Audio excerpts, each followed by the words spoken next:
Demais. Vamos chamar as nossas crianças aqui à frente. E também um grande homem de Deus, vocês saberão que é o nosso irmão Marcos, favorito ou favoreto. Chega para cá, Santo Marcos. As crianças podem vir aqui à frente, hoje nós vamos inverter. A ceia vai ser ao final. Isso. Chega para cá, João. Tem mais? Até 8 anos. Isso. Vem, Sofia. Ano que vem eu não vou poder vir mais, né? Faz aí, igual o pastor fez agora na bateria. Vamos orar? Senhor Deus e Pai, nós te louvamos e te bendizemos, ó Deus, pela vida de cada uma dessas crianças. Suplicamos que o Senhor, ó Deus, fale ao coração delas e que esta palavra faça com que gere frutos e elas cresçam na graça e no conhecimento.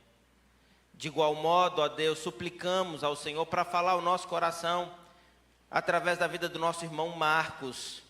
Que o Senhor, ó Deus, o use com poder e graça e o sustente.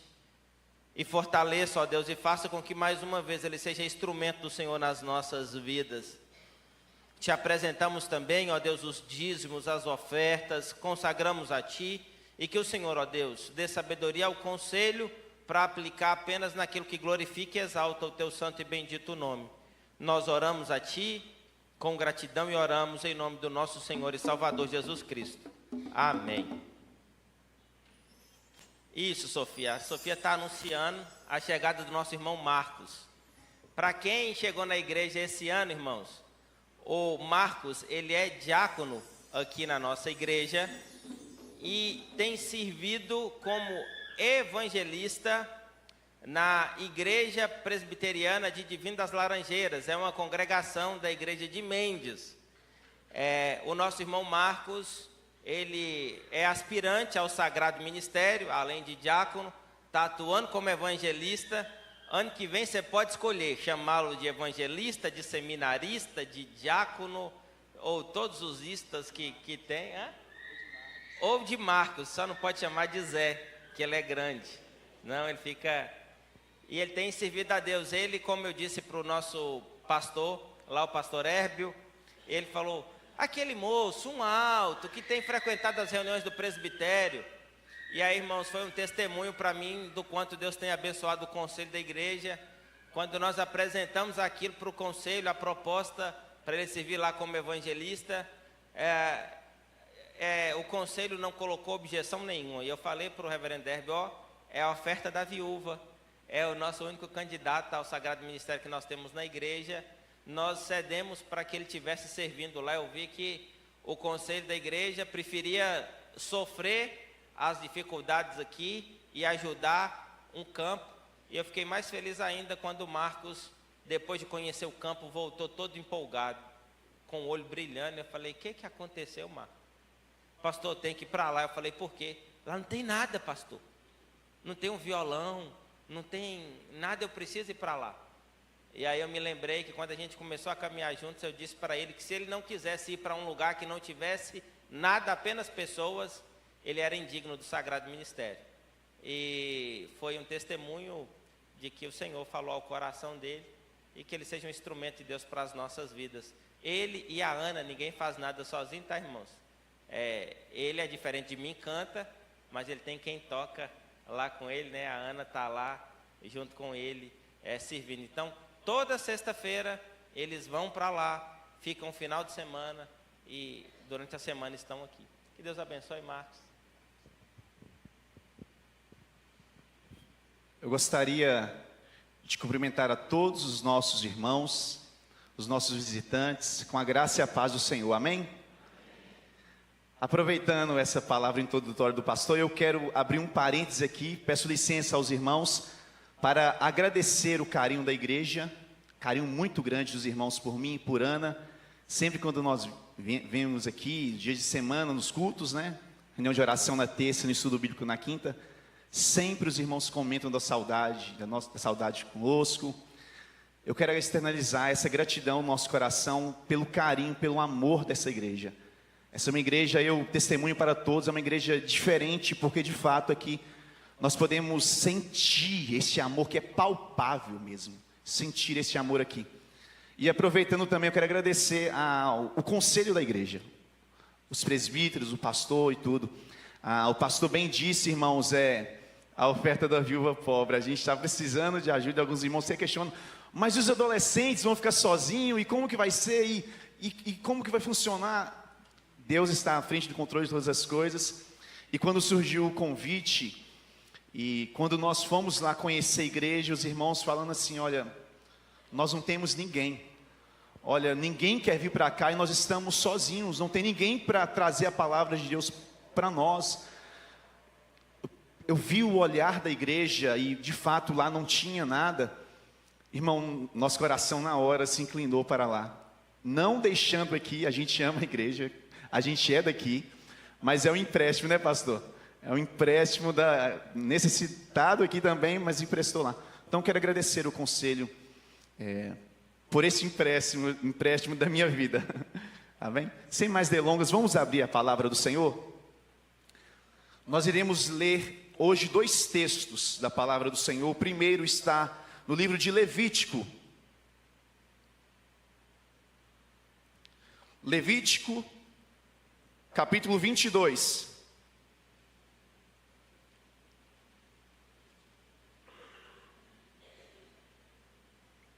Nós leremos até o verso 24.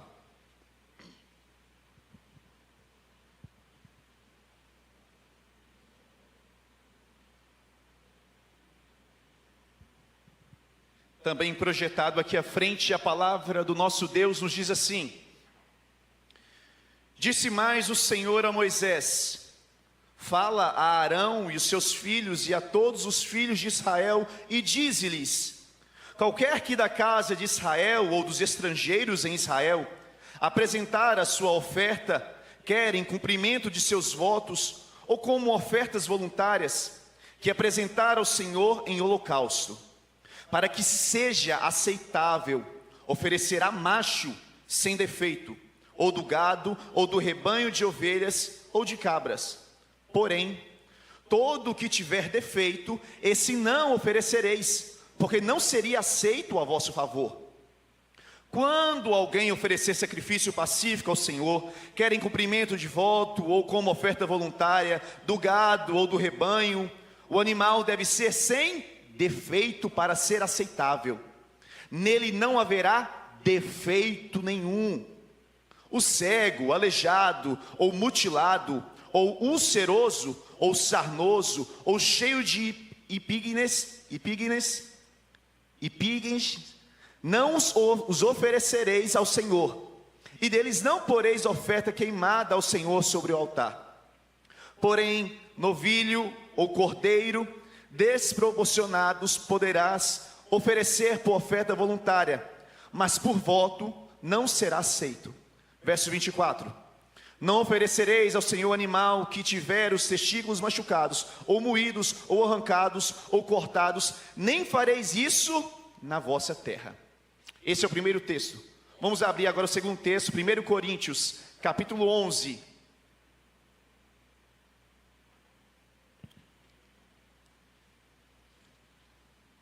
Leremos apenas o verso 28. 1 Coríntios 11, 28. Um texto bastante conhecido pela igreja, ainda mais no dia como hoje. Vamos ler todos juntos? Está projetado aqui à frente. Examine, pois, o homem a si mesmo, e assim coma do pão e beba do cálice. Nós servimos, irmãos, nós adoramos um Deus de graça, um Deus de misericórdia. Esses hinos que nós acabamos de entoar a Deus, dizer que Ele está vivo, que Ele está presente no nosso meio, que através do seu maravilhoso sacrifício, nós podemos para toda a eternidade cantar louvores ao teu santo nome. O Deus que a Bíblia apresenta é um Deus presente no meio do seu povo. Um Deus que ama, um Deus de oportunidades. É um Deus que tem prazer em se relacionar com o homem e a sua criatura. Nós vemos isso em toda a palavra de Deus. Deus cria o homem, Adão e Eva. Deus deposita sobre este homem o seu amor, a sua graça, a sua bondade, de forma que Deus o visitava, e Deus se relacionava, e Deus falava com a sua criatura todos os dias, porque Ele tem prazer em falar com o homem. Porque se Deus ele não está distante, porque esse Deus da Bíblia não está ausente, esse Deus ele está perto. Ele é o Deus Emanuel, um Deus conosco, um Deus presente. Deus cria o homem, mas o homem preferiu amar a si mesmo, e o homem foi enganado pela mentira. E o homem então sofreu a punição deste Deus que é justo e santo, da morte. O homem encontrou-se com a mentira e com a morte, diferentemente deste Deus da Bíblia, um Deus de verdade e o Deus vivo. Por conta do pecado de Adão e de Eva, eles tiveram que ser expulsos, mas antes eles se esconderam da presença de Deus, porque nós falamos, Deus é um Deus santo. Ele não pode conviver com o pecado, com a injustiça. Ele não, ele é um Deus santo, santo, santo.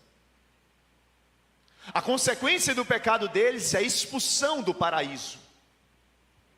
A pergunta que fica agora é: o homem, por conta do seu pecado, por conta da sua desobediência, por conta do seu amor, o seu desejo para as coisas desta vida, dessa terra, por conta do engano e da mentira, será que agora o homem para todo sempre estará perdido, ou condenado, ou fadado à morte e à mentira? Não. Porque esse Deus da Bíblia é um Deus de oportunidades. É um Deus que restaura. É um Deus que faz tudo novo. É um Deus que ama com amor incondicional. Sabe o que significa isso na sua vida, meu irmão, minha irmã? Que não depende da sua condição. Ele te ama. Deus então, com um amor eterno à sua criatura, Ele então revela agora a Moisés o culto que agradaria a Ele, a forma para com que Deus pudesse perdoar, restaurar ou remir o pecado deste homem, dessa mulher, desse ser que Ele criou. E no livro de Levíticos nós lemos, Deus então institui o sacerdote através da linhagem de Arão, irmão de Moisés, onde o sumo sacerdote, uma vez ao ano, Levítico 16, no dia da expiação. O que é isso, irmão? Diferentemente de hoje, na antiga aliança, aqui no Antigo Testamento, Deus instituiu o sumo sacerdote, onde no dia específico chamado dia da expiação do pecado, o sumo sacerdote deveria levar e introduzir ao tabernáculo e levar em prol, para que Deus pudesse perdoar o pecado de Israel, do arraial, do estrangeiro, do povo dele, deveria levar um animal. Só que não é qualquer animal. Levar um cordeiro, nós lemos, sem defeito, sem mancha, imaculado. Este cordeiro que o sumo sacerdote examinava minuciosamente todos os detalhes. O sumo sacerdote, uma vez ao ano, ele pegava e olhava o cordeiro e via se tinha algum defeito, e via se tinha alguma mancha, se tinha algum machucado, alguma úlcera, porque não poderia ter nenhum defeito.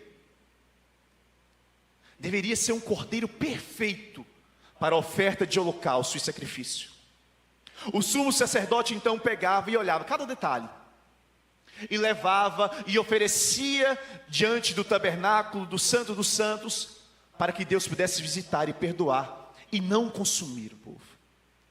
se tivesse defeito, se tivesse mancha, se tivesse alguma imperfeição, o sumo sacerdote seria fulminado na presença deste Deus vivo, porque Ele é um Deus santo, e Deus não perdoaria o povo. O povo ficava por fora no arraial, fora do tabernáculo, e era um dia de contrição, era um dia de grande expectativa, de medo, de receio. Será que Deus vai aceitar o meu perdão? Será que Deus vai aceitar a oferta do sumo sacerdote? Será que tem algum defeito? Será que tem alguma irregularidade? Será que eu vou ser aceito o perdão? O ano inteiro era um dia só esse dia da expiação. Se não tivesse defeito, Deus então visitaria, aceitaria e perdoaria o pecado do povo. O ano de mazelas, um ano todo cheio de injustiça que o povo cometia. O ano inteiro cheio de corrupção e de desejos maliciosos contra os outros. O povo de Israel, que estava fora do arraial, vivia o ano inteiro de engano em engano, na idolatria, na mentira, no rancor, no ódio, na prepotência, na vaidade. O ano inteiro de pecados e de imundícias que eles viviam, mas Deus perdoava eles através do único dia, através da oferta e do sacrifício daquele animal inocente, sem defeito. O ano inteiro de pessoas ímpias, de pessoas más, de pessoas corruptas, de pessoas com o coração cheio de rancor, cheio de ódio. Pessoas que não mereciam o perdão de Deus por conta da sua natureza, por conta do seu pecado, por conta da sua situação. Mas Deus os perdoava através do Cordeiro inocente, sem defeito. Imagine você. O inocente era morto. Que culpa tinha aquele cordeirinho inocente sem defeito? Que culpa ele teria sobre si, já que ele era inocente? Ele não teria nada. Morrer em prol de pecadores, morrer em prol de pessoas que não merecem o perdão, morrer em prol de pessoas que rejeitam a Deus, que viram as costas para Deus, que amam mais a si do que qualquer outra coisa, que amam a mentira, que amam a vaidade. Mas o inocente era morto e o culpado era inocente. Essa representação mostra o amor de Deus para com a minha vida, para com a sua vida, porque essa história que nós lemos no livro de Levítico é um apontamento profético na pessoa maravilhosa de Jesus. Aquilo que João Batista viu, quando ele vê Jesus do outro lado da margem do Rio Jordão, o que ele diz? Eis aí um grande pregador da multidão, é isso que ele disse? Eis aí um grande profeta da Galileia, eis aí um grande líder religioso. Foi isso que João Batista disse? Eis aí um homem político que vai salvar Israel agora. Foi isso que João Batista disse quando viu Jesus? Não. O que João Batista disse, igreja? Eis aí o Cordeiro de Deus, que tira o pecado do mundo, que tira o meu pecado, que tira o seu pecado. Eis aí a pessoa de Jesus Cristo, o unigênito Filho de Deus, o Cordeiro prefigurado no Antigo Testamento. Ele é o Cordeiro aqui que Deus salvou a vida de Isaac. O Cordeiro que o próprio Deus providenciou. Deus proverá para si, meu filho, o Cordeiro. Isaac não morreu, porque Deus enviou o Cordeiro inocente. O Cordeiro inocente era morto para perdoar pecados de pessoas culpadas, pessoas que mereciam a condenação. Este Cordeiro prefigurado aqui no Antigo Testamento, sem mancha, sem defeito, é Jesus Cristo, o inocente de Deus, que não tem pecado, que não cometeu nenhum erro, que cumpriu perfeitamente toda a lei e a palavra de Deus. Jesus é o inocente de Deus. Jesus é aquele que foi enviado por amor à sua vida, meu irmão. O inocente que morreu em favor de pessoas que mereciam a condenação, como eu e como você. Mas Ele ama. Ele é um Deus de graça. Ele nos dá aquilo que nós não merecíamos. Ele é um Deus de misericórdia. Ele nos poupa daquilo que nós merecíamos. Jesus ama com amor eterno. Jesus, ele é humilhado. Jesus é traído. E quando Judas o trai, Jesus vira-se então para Judas e diz assim: amigo. Não disse com ironia. Ele amava Judas. Foi traído, foi abandonado, foi negado por Pedro. Certa vez Jesus estava passando na via dolorosa e deram um tapa nele. Por que me feres? Disse ele. O que eu te fiz? O amor dele nos constrange. Mas agora nós vemos nesse segundo texto, 1 Coríntios, que a propósito está e tem tudo a ver com o momento de hoje, culto de ceia. Nós lemos o texto que diz assim: examine-se, pois, o homem a si mesmo. E a gente tem um grande defeito, não é verdade? A gente geralmente examina mais o outro do que a nós mesmos. A gente tem uma grande facilidade de examinar o outro. O texto é claro. Para participar da ceia do Senhor, para se assentar na mesa do Senhor e fazer a memória, lembrar do sacrifício vivo e lembrar do amor dele em favor da sua vida, ele que é o inocente e você que merecia ser culpado, você que merecia condenação. É necessário examinar, cada um de nós, possamos examinar a nós mesmos. E quando nós examinamos a nós mesmos, o que nós vemos? Eu não mereço estar aqui. Eu não mereço participar dessa festa espiritual, desse banquete. Eu não mereço a graça. Eu não mereço esse amor. Quando nós olhamos para nós mesmos, nós vemos o quão pecador nós somos, o quão necessitado. Nós vemos as nossas mazelas. Nós vemos os nossos pecados.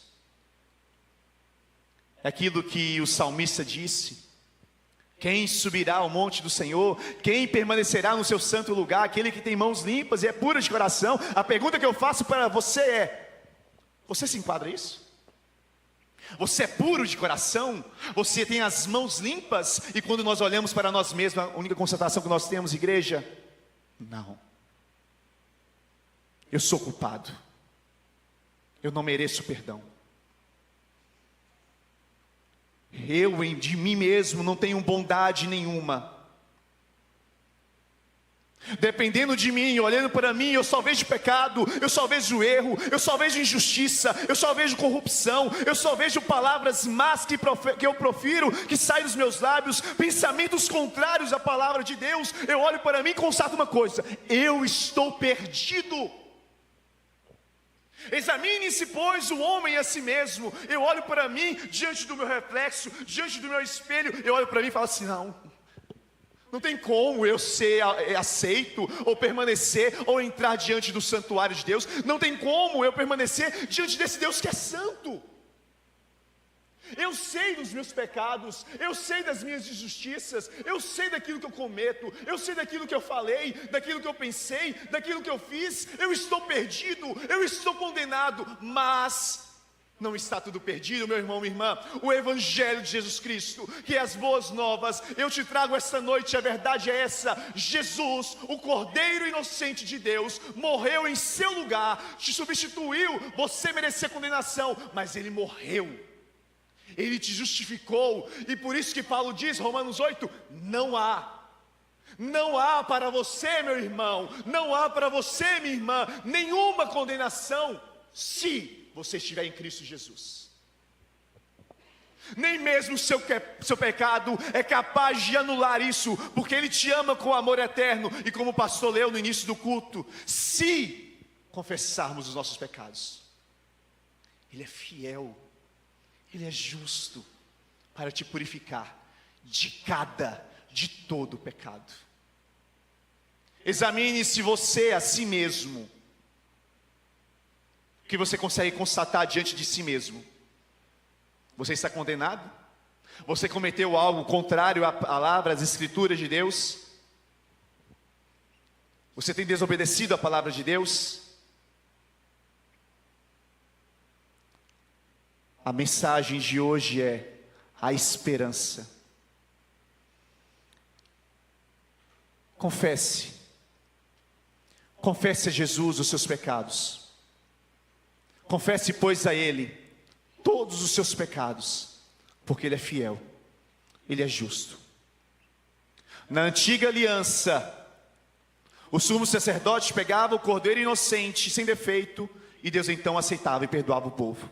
Na nova aliança, no período da graça, Jesus é esse cordeiro, o inocente de Deus, sem pecado nenhum, que morreu em favor do seu pecado. Na antiga aliança, era uma vez no dia, por ano, uma vez no ano. Um ano inteiro de injustiça, um ano inteiro que o povo cometia pecados, mas um dia eu vou receber o perdão, um dia da expiação. Agora em Cristo Jesus não. Uma única vez, Ele morreu de forma eficaz, lá na cruz do Calvário. E hoje você pode ter essa segurança. Hoje você pode ter paz, porque Ele te reconciliou. Lá no Éden, Adão preferiu o engano, a mentira. Jesus, Ele é a verdade. Ele preferiu a morte. Jesus é a vida. Por isso que João diz: eu sou o caminho, eu sou a verdade, eu sou a vida. Não tem como voltar, não tem como estar diante de Deus, não tem como voltar, ter comunhão ou se relacionar com esse Deus, se não for na pessoa maravilhosa de Jesus. Ele se entregou, Ele morreu por amor a você.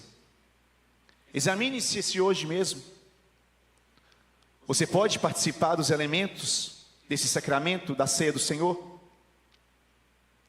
Você cometeu algo contrário à palavra de Deus? Se você está nessa condição hoje, meu irmão, minha irmã, a palavra para o seu coração esta noite é: confesse. Confesse os seus pecados a Ele, porque Jesus, Ele é fiel, Ele é justo, Ele te ama. Feche os seus olhos e converse com Deus nesse instante. Coloque a sua vida no altar dEle. Peça a Ele o perdão.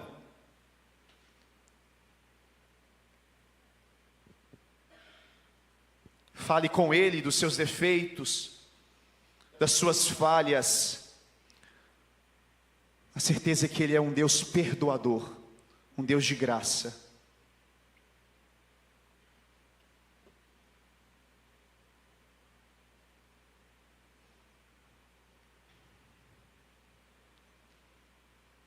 Eterno Deus e Pai, que o Senhor para sempre seja exaltado no meio do Teu povo. Que em nossos lábios possa haver sempre um cântico de adoração a Ti. Nós queremos Te exaltar esta noite, Deus, porque o Senhor é o Cordeiro inocente de Deus. Cordeiro que estava proposto desde antes da fundação do mundo. Nós queremos Te exaltar, Deus, pela Tua bondade, pela graça, pela misericórdia, pelo amor. Quando olhamos para nós mesmos, nós vemos que estamos perdidos.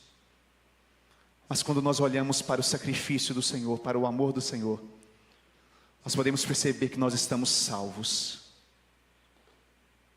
Por isso que a Tua igreja nesse instante Te exalta e confessa a Ti as nossas fragilidades, as nossas imperfeições, pois somos dependentes de Ti, Pai, pois necessitamos do Senhor.